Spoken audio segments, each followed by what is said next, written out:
Suppose you want to build a tower. Want to first sit down and estimate the cost to see if you have enough money to do it. The title of the sermon today is A Budget That Honors God.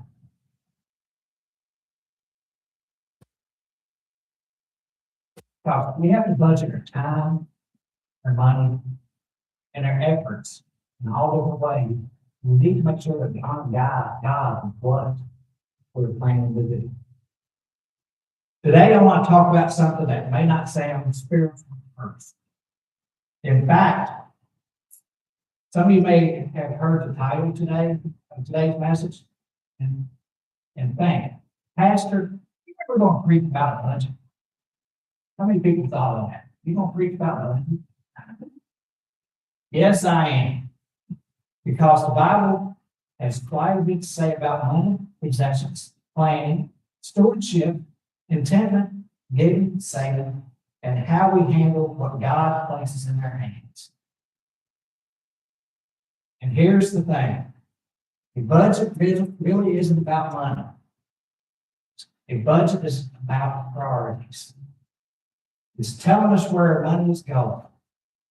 And if we're honest, where our money goes often tells us what's important to us. Jesus said in Matthew 6:21, "For where the treasure is, there will your heart be also." Notice, Jesus didn't say where your heart is, your treasure will eventually flow or follow. He said, where your treasure is, there will your heart be also. Our spending can reveal our priorities. Our giving can reveal our priorities. Our savings can reveal our priorities. And sometimes our debt can reveal what our priorities are. So today, I want to look at the subject, a budget that honors God. A budget isn't a punishment. A budget is about making life miserable. A budget isn't saying you can never have anything nice. A budget is a simple plan. And there is wisdom in having a plan. The first thing, God expects us to count the cost. Like in Luke 14, Jesus said, "For which of you intending to build a tower, sit down and first count the cost." I love that verse because Jesus is talking about something very practical. He's saying, before you build it, figure out what it's going to cost. Imagine someone saying, "I think I'll build a house." And somebody else asks, "What's your budget?" And they say, "I don't know." Then they say, "How much lumber do you need?" "I don't know." "How much foundation will it cost?" "I don't know." "How are you going to pay for it?" Talk about that. We might say, you might want to think about that before you start. Jesus said, count the cost. And that's good advice for life. Before we spend, count the cost. Before you borrow, count the cost. Before you sign that contract, count the cost. Before we put something on the credit card, count the cost. Before you make a financial commitment, what do you need to do? You need to count the cost. Sometimes we don't have a money problem. Sometimes we have a planning problem. Proverbs 21:5 says, "The thoughts of the diligent tend only to the plenteous, but everyone that has haste only to want." In other words, careful planning has value. A budget helps us slow down and ask, do I really need this? Can I afford this? What will the decision cost me later? How many people think about that when you go buy something? If I spend money here, it's going to cost me later. Or if you put it on the credit card, just think how much extra you paid because you didn't wait and save to pay cash. Because something can be affordable today, still can become a burden tomorrow. Number two, a budget gives every dollar a purpose. Here's a simple way of thinking about a budget. A budget tells your money where to go before the money decides where it wants to go. If we don't tell their money where to go, somehow it disappears. Have you ever you wallowed up and thought, where did all my money go? How many times have you done that? Get to the store, I have money, but it's gone. It went somewhere. But you don't ever remember. You didn't lose it. It went somewhere.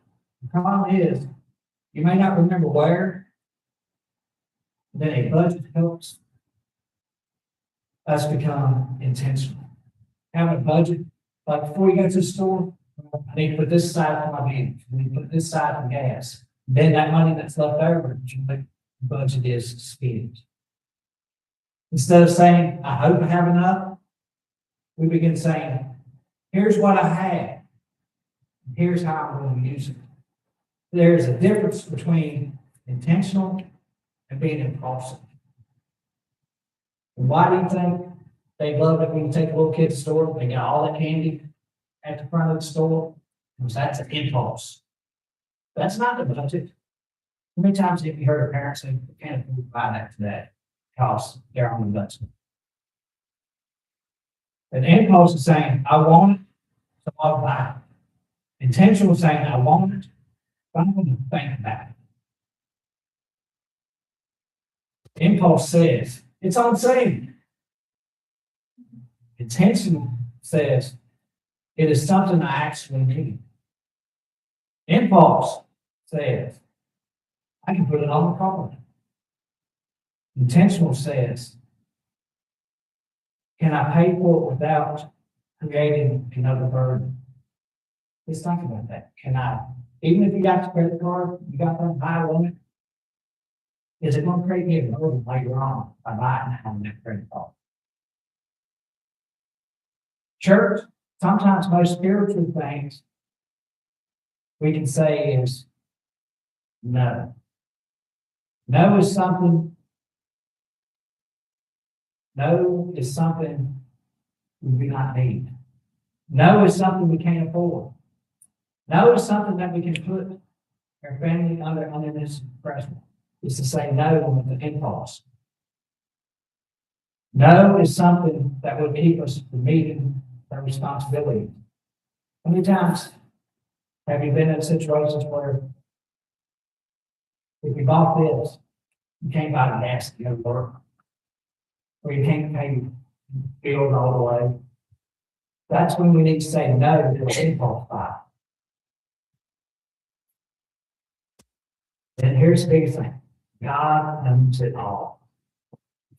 Now we have to go deeper. A Christian budget isn't about managing money. It's about beginning to understand ownership. Psalms 24:1 says, earth is the Lord's, and the fullness thereof, the world, and they dwell therein. Everything ultimately belongs to God. Our homes belong to God. Our cars belong to God. All the possessions belong to God. And the biggest thing, our abilities belong to God. Even our time. We're not really the owners. We are stewards. A steward is someone who manages something that belongs to somebody else. Think about that. If I give you my house and say, take care of it while I'm gone, you're not the owner. You're the steward. If I give you my car and say, take care of it for me, you have a responsibility. God has placed things in our hands also. The question isn't simply, how much money do I have? The better question is, how does God want me to manage what He has placed in my hand? That's stewardship. Fourth thing, put God first. A Christian budget should have God as a center. A Christian budget should have God as a center. Matthew 6:33 says, but seek ye first the kingdom of God and his righteousness, and all things shall be added unto you. Notice the first word. Notice the word first, not second, not when everything else has been paid, not if there's something left over. The word first. That means our financial lives should reflect a relationship with God. We give because God has given to us. We serve because God has called us. We bless others because God has blessed us. We don't give because the church needs money more than we do. We give because we recognize that God is providing. And giving isn't supposed to be done grudgingly. 2 Corinthians 9:7 says, God loveth the cheerful giver. God doesn't want us to give with an angry heart. He doesn't want us to give him because somebody pressures us. He wants us to give he wants our giving to come from the heart. The Lord, thank you for what you have given me. I honor you with it. Number 5, the budget can protect your family. Here's another reason why budgeting matters. A good budget can provide protection. Proverbs 22:7 says, a borrower is a servant to the lender. Think about that. A borrower is a servant to the lender. When you buy a car, we're a servant to that bank until it's paid off. Debt can become a master. And debt isn't always caused by irresponsibility. Sometimes there's emergency. Sometimes there's no impact. Sometimes our vehicles break down. And when the shops are charging $150 to $200 per hour, that runs up a cost working on the phone now. Sometimes life goes something that you wasn't expecting. But sometimes we create unnecessary financial pressures by continuing spending more than what we have. A budget helps us recognize the difference between I need this and I want this. Those two statements sound very familiar, but they're not. Food is a need.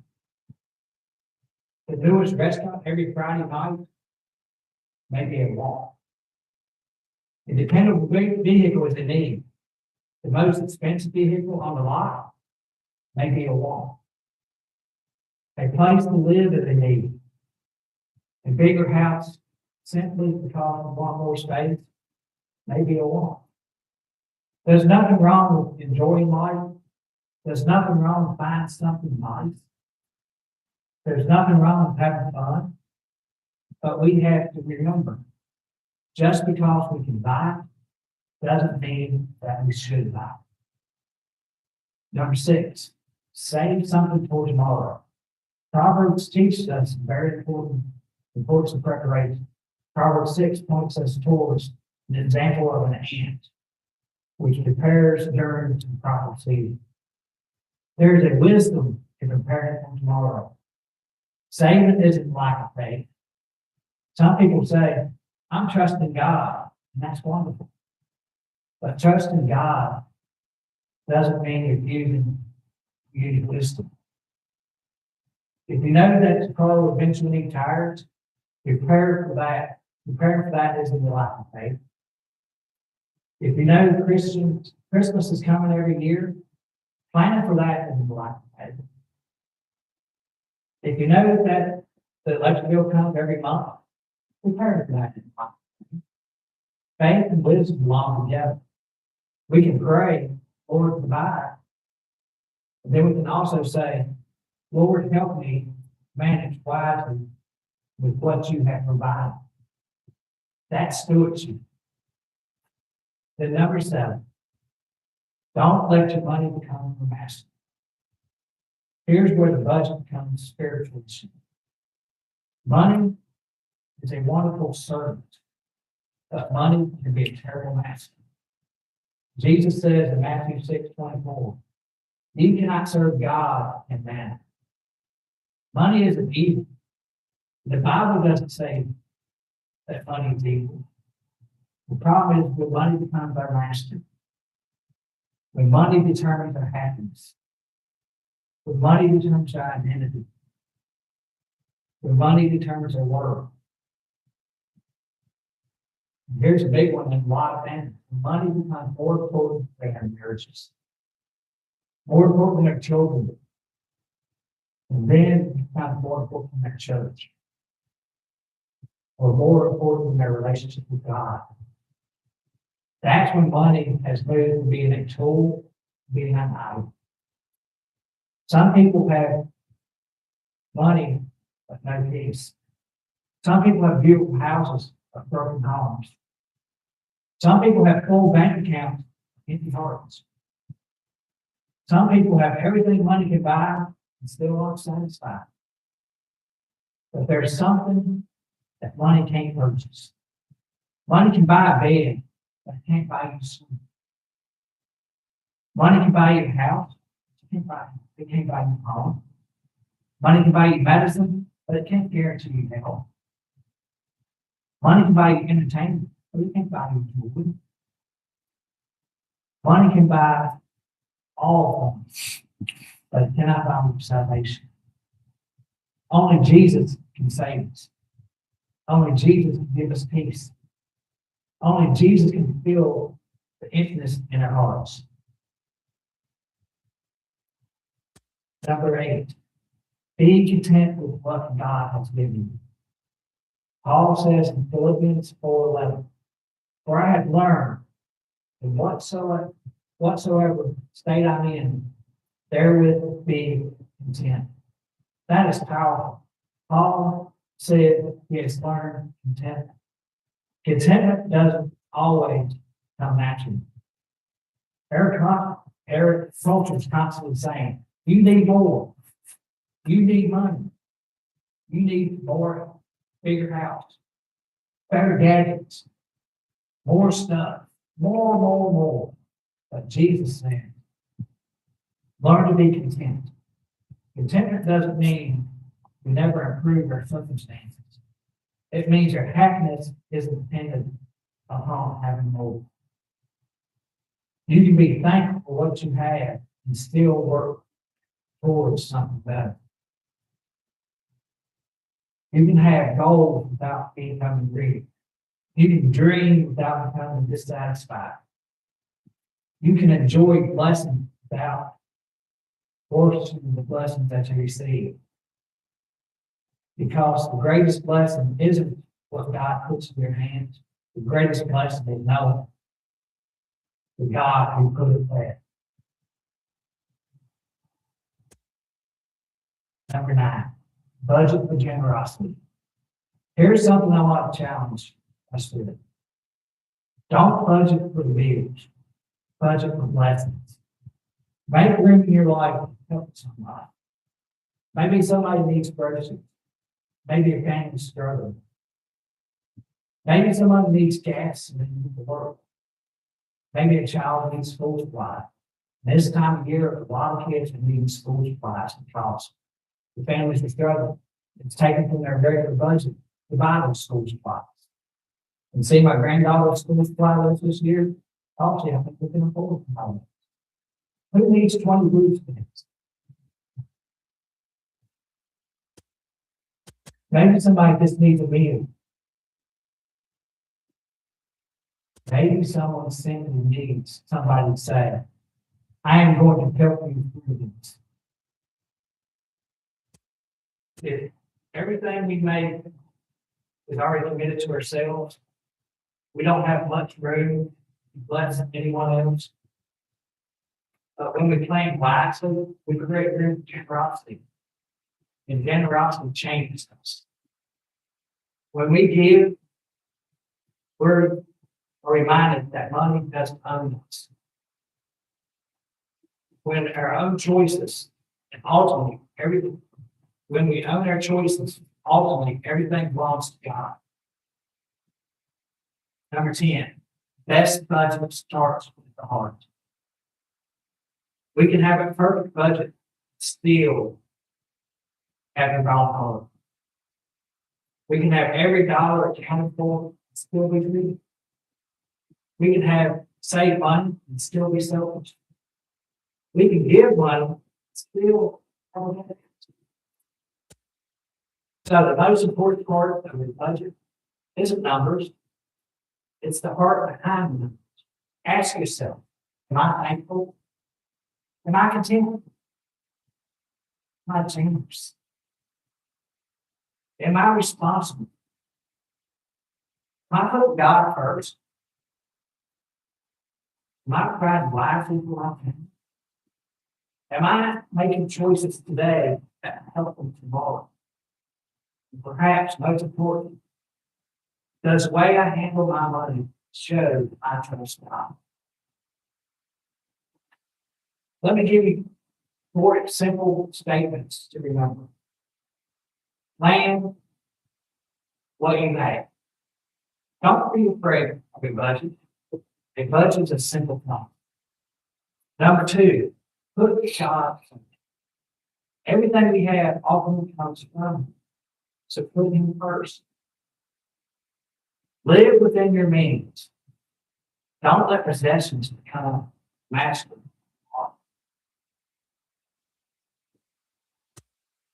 Number 4, leave room to me.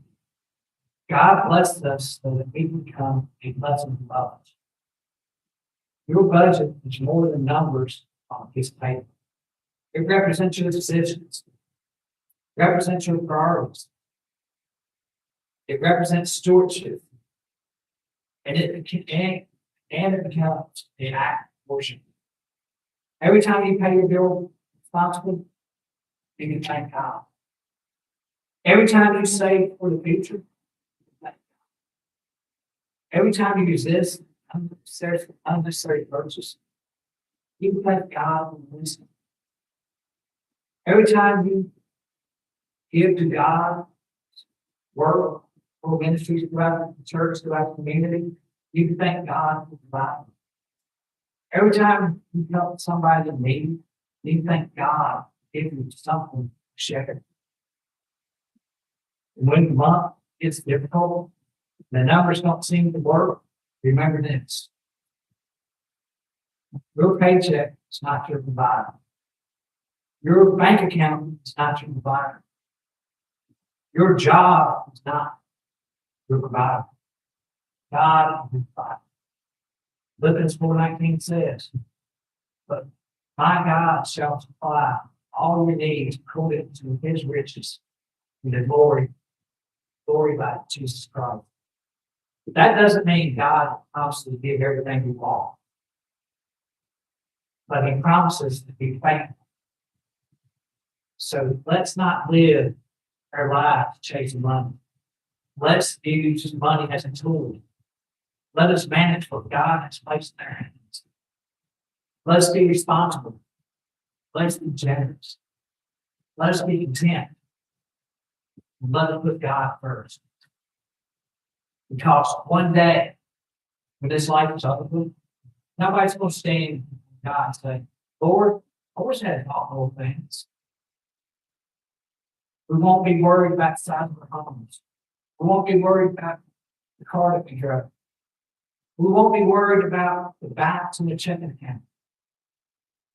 What will matter is whether we're faithful to what God placed in our hands. So, may we be able to say, Lord, everything I had came from you. Everything I have belongs to you. Help me be faithful steward. And when God blesses us, may we remember to bless somebody else. When God gives us more, may we become more generous. When God provides, may we give Him the glory. When we have little, may we still trust Him. Because the greatest security we have isn't found in a budget, a bank account, or retirement plan. The greatest security is found in Jesus Christ.